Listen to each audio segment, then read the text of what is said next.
Comment réussir et exploser l'UE3 de droit social du DCG? C'est l'objectif de cette vidéo, de vous donner toute la marche à suivre pour la réussir. Et je vous invite à être extrêmement attentif pour plusieurs raisons. Si vous souhaitez évoluer dans la filière de l'expertise comptable ou évoluer à des postes à responsabilité et avoir des jobs intéressants en comptabilité et gestion, le droit social est une compétence à avoir impérativement. Dans les cabinets, les clients seront toujours ou très souvent sujets à des questions sur la partie sociale parce qu'ils vont embaucher du personnel. Si vous êtes en entreprise et que vous prenez des responsabilités, vous allez soit bosser avec un DRH, soit ce sera une de vos responsabilités de vous occuper de la gestion et l'administration du personnel. Cette UE, si vous la maîtrisez, vous aurez quelque chose d'incroyable comparativement aux autres. Donc je vous invite vraiment à être très attentif à cette vidéo. Et pour la préparer, je n'ai pas fait appel à n'importe qui. J'ai appelé notre mentor spécialisé sur cette UE dans l'école en ligne Les Geeks des Chiffres. Il s'appelle Raphaël, ancien avocat en droit social. Il a aussi créé une école spécialisée à aider tous les étudiants de la filière juridique à réussir leurs études de droit. Donc, je n'ai qu'une seule chose à vous dire. Eh bien, prenez place et c'est parti!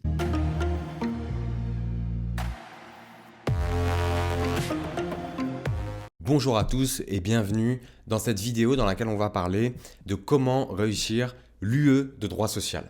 Alors, c'est une vidéo extrêmement importante puisque vous le savez peut-être déjà, mais cette matière de droit social, c'est une matière qui n'est pas vraiment appréciée des étudiants du DCG. Si on regarde l'année 2020, il y avait eu des notes assez catastrophiques. Je crois que c'était aux alentours de 7,6 la moyenne. Cette moyenne a remonté quand même pour l'année 2021, mais on est encore, je crois, à 8,9. Donc vous voyez qu'on peut mieux faire. Et c'est ce qu'on va voir dans cette vidéo, c'est des conseils pour réussir cette UE de droit social. Et on va le voir en plusieurs points. D'abord, on va comprendre pourquoi le droit social est au programme du DCG. C'est très important, ça vous permettra de mieux retenir de manière générale votre cours. On verra comment faire pour se motiver et pourquoi c'est très important de se motiver. On verra comment on fait pour avoir une vision d'ensemble, une vision générale de votre cours de droit du travail. On le verra ensemble avec une carte mentale que je vous ai faite où je vous expliquerai un petit peu le programme de droit social. Ensuite, on verra comment s'organiser pour réussir cette UE du droit social. L'organisation, c'est la clé. On verra comment apprendre efficacement votre cours, c'est-à-dire avec quoi réviser, comment. Et on verra... Dernier conseil qui est à mon sens vraiment des plus importants, pourquoi il faut s'entraîner dans les conditions réelles de l'examen et comment concrètement on s'y prend. Alors d'abord, pourquoi étudier le droit social dans le cadre du DCG? Ce qu'il faut savoir, c'est que les compétences qu'on va vous demander, les compétences requises pour obtenir ce diplôme, sont vraiment variées. Le DCG est réparti en 4 grands axes. Vous avez le droit des affaires, la gestion comptable et financière, l'analyse économique et managériale, la communication et l'environnement numérique. Dans le premier axe, le droit des affaires, vous avez plusieurs choses. Et il faut bien le comprendre pour voir dans quel cadre s'insère le droit du travail. Vous avez d'abord les fondamentaux du droit. Les fondamentaux du droit, en fait, c'est l'introduction au droit. C'est là où on va vous donner les bases juridiques. Très important. Ensuite, vous avez le droit fiscal. Le droit fiscal, c'est une matière assez compliquée, mais qui fait partie aussi avec tous ces compartiments qui vont former le droit des affaires. Vous avez le droit des sociétés et enfin, vous avez le droit social dont on va parler dans cette vidéo qui dure environ 150 heures. Alors le droit social, et ça faut bien le comprendre, c'est vraiment une composante du droit des affaires. Pour ceux qui sont déjà passés par des cabinets d'avocats, vous savez qu'il y a beaucoup de cabinets d'avocats qui sont des cabinets de droit des affaires et qui comportent un compartiment de droit social, de droit du travail. Pourquoi ? Parce que le droit des affaires, c'est en fait le droit de l'entreprise. Et il va s'agir d'avoir une connaissance de manière générale de tous les droits qui concernent l'entreprise de près ou de loin. Et le droit du travail, le droit social, en fait partie.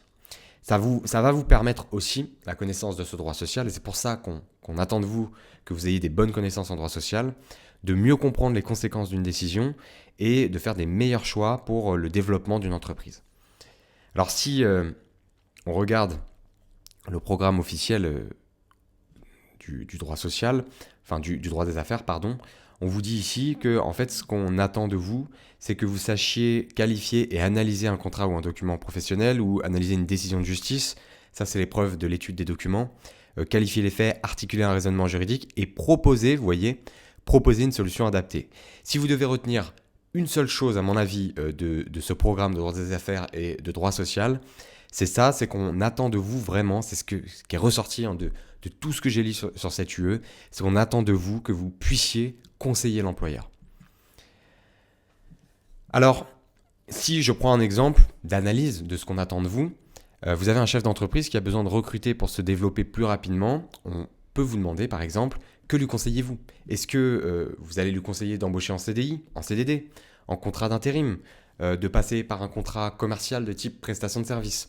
Tout ça, c'est des questions auxquelles on va attendre des réponses de votre part, mais pas simplement en récitant votre cours, c'est-à-dire d'être capable globalement de dire dans telle situation, c'est plus intéressant de recruter en CDD, dans telle autre, c'est plus intéressant de recruter en contrat de prestation de service, etc., etc.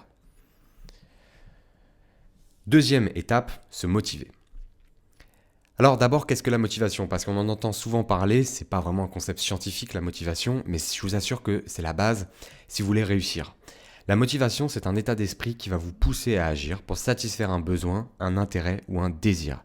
Donc en l'occurrence, votre intérêt ou votre désir, ça doit être de réussir ce diplôme, mais on va voir que en fait, vous pouvez trouver d'autres objectifs, d'autres types de motivation. Pourquoi c'est si essentiel la motivation? Parce que vous avez énormément d'études qui vous montrent qu'avant d'apprendre quelque chose, il faut développer un intérêt pour cette chose en particulier. Sinon, vous allez retenir beaucoup moins bien. C'est scientifique, donc il faut vraiment le savoir. Avant d'apprendre quelque chose, essayez d'y trouver un intérêt. Et aussi, deuxième raison de pourquoi la motivation est si essentielle, c'est que ça permet de mettre en place des nouvelles habitudes saines. On en parlera plus tard des nouvelles habitudes, mais globalement, ce qu'il faut retenir, c'est que prendre une nouvelle habitude, au début, c'est compliqué. Et si vous n'avez pas de motivation, au moins les premières semaines, pour prendre cette nouvelle habitude, ça va être compliqué de changer, de mettre en place une routine avec des bonnes habitudes. Alors, comment on fait pour se motiver? Vous devez vous trouver un objectif. En fait, franchement, il faut être fou pour se lancer dans les études, pour passer le diplôme de DCG, qui est quand même un diplôme compliqué, il faut le dire, si vous n'avez pas un objectif clair. Il faut que vous puissiez visualiser votre objectif pour vous stimuler, pour que ça vous donne envie de l'obtenir. Alors pourquoi vous voulez obtenir ce diplôme? Je vous laisse voir avec vous-même, c'est des raisons qui sont subjectives. Moi, je vous donne des exemples, ça peut être gagner de l'argent, la motivation du gain, être fier de vous, ou de rendre fier votre famille, motivation du gain aussi. Ça peut être exercer un métier qui vous rend libre, si par exemple vous envisagez de devenir expert comptable, puisqu'on peut être assez libre en expert comptable. Ça peut être avoir un statut social important, éviter une mauvaise situation. Éviter une mauvaise situation, ça signifie que vous pouvez parfois viser un diplôme. Moi, c'était un peu mon cas pendant les études de droit, en se disant, une fois que je l'ai, au moins, j'aurai assuré une certaine sécurité. Les diplômes ont encore de la valeur, il ne faut pas écouter ceux qui vous disent que les diplômes n'ont plus de valeur, ça a encore vraiment beaucoup de valeur, et c'est pas parce que vous avez un diplôme que vous êtes enfermé dans une voie professionnelle. Ça peut être juste une sécurité. Troisième point, et c'est un des points les plus importants, avoir une vision d'ensemble. Alors, une vision d'ensemble, je veux dire de votre cours, donc en l'occurrence là de l'UE droit social.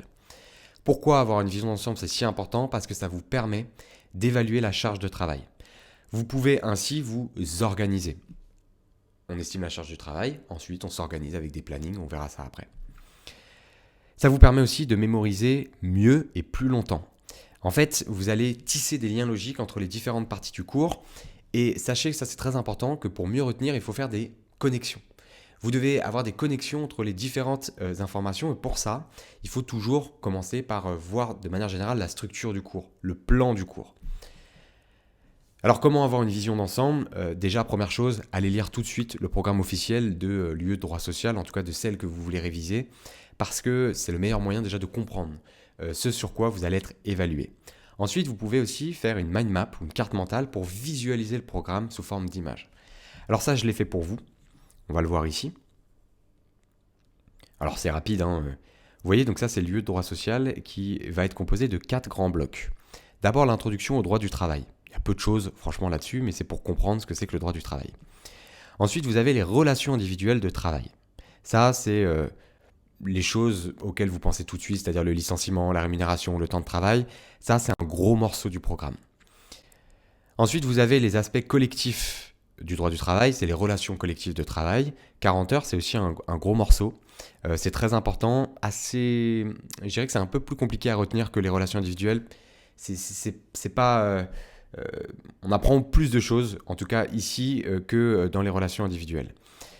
Et ensuite, vous avez la protection sociale ici, qui est divisée voilà, en chapitres. Donc à l'intérieur de chaque cours, vous avez ici, vous voyez dans l'introduction, évolution et sources du droit du travail, les contrôles de l'application du droit du travail et le contentieux, donc là globalement on va voir les juridictions.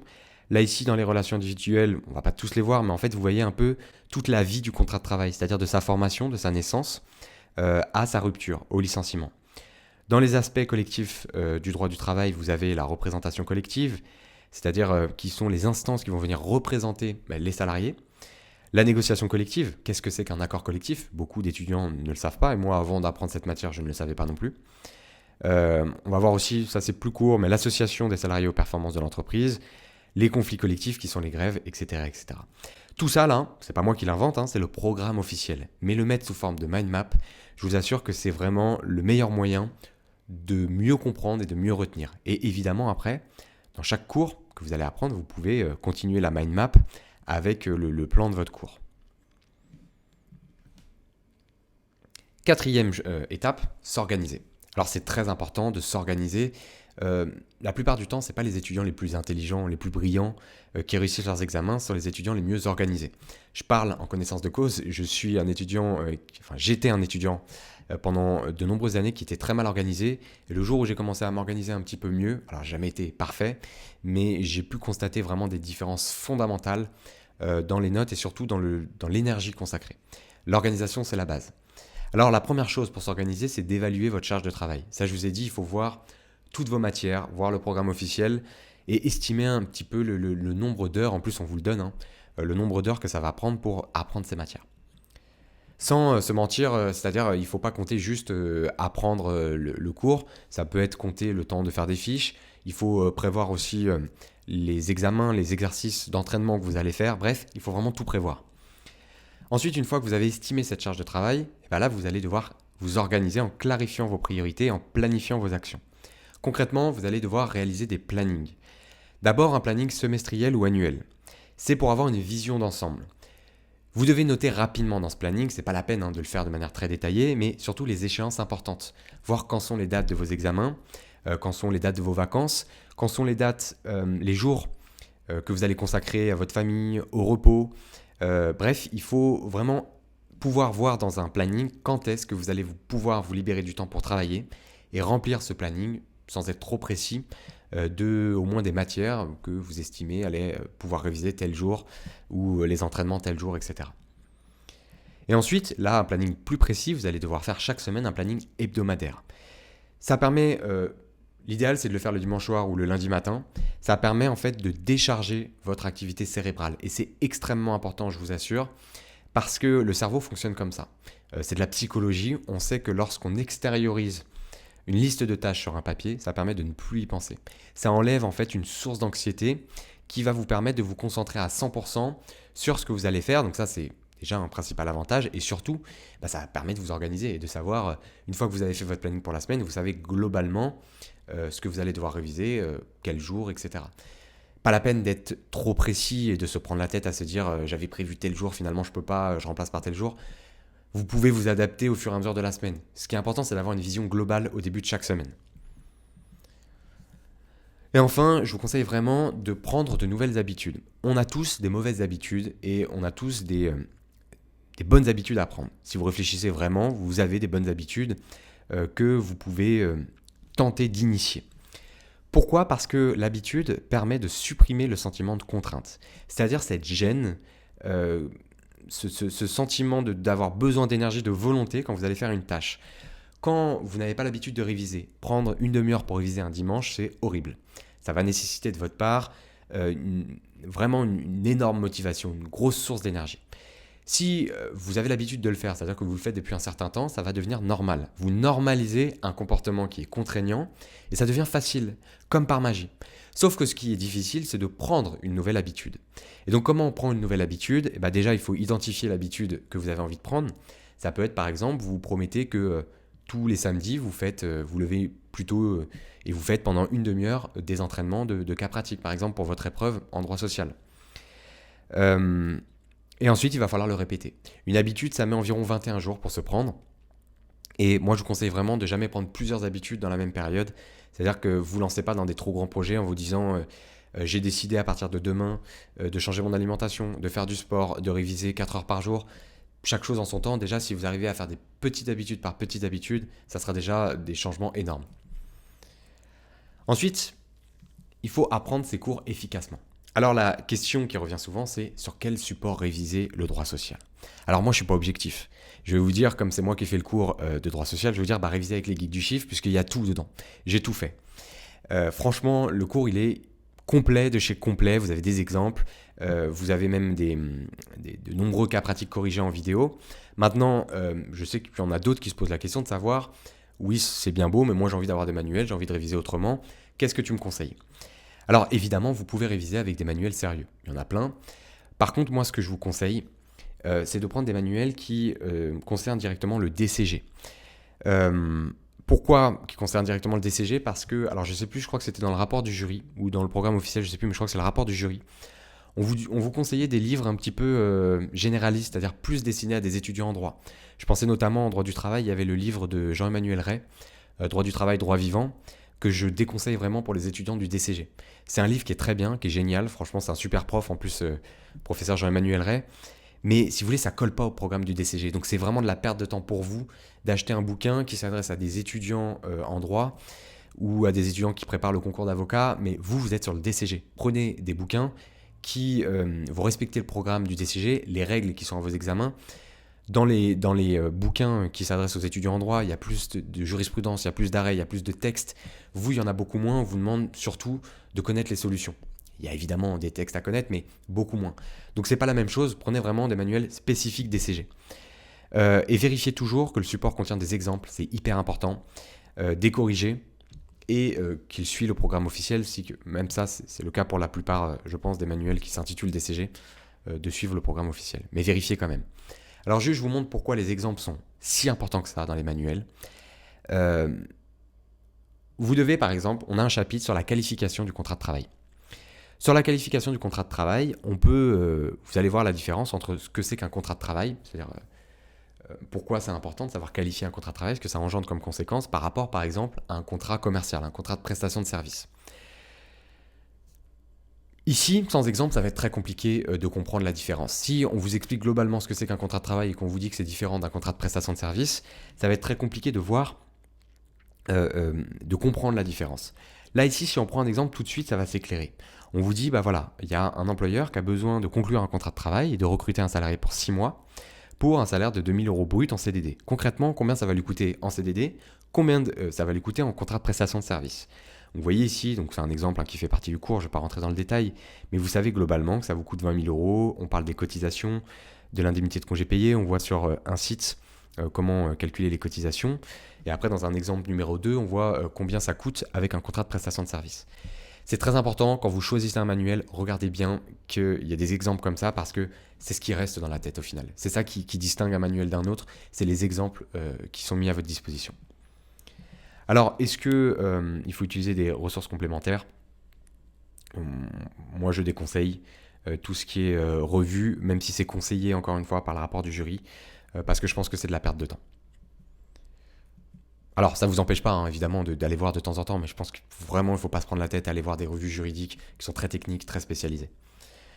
Moi, ce que je vous conseille vraiment, pour mieux retenir, c'est d'aller sur Google et de chercher des analyses de syndicalistes ou alors du MEDEF, pour voir les points de vue qui sont radicalement opposés.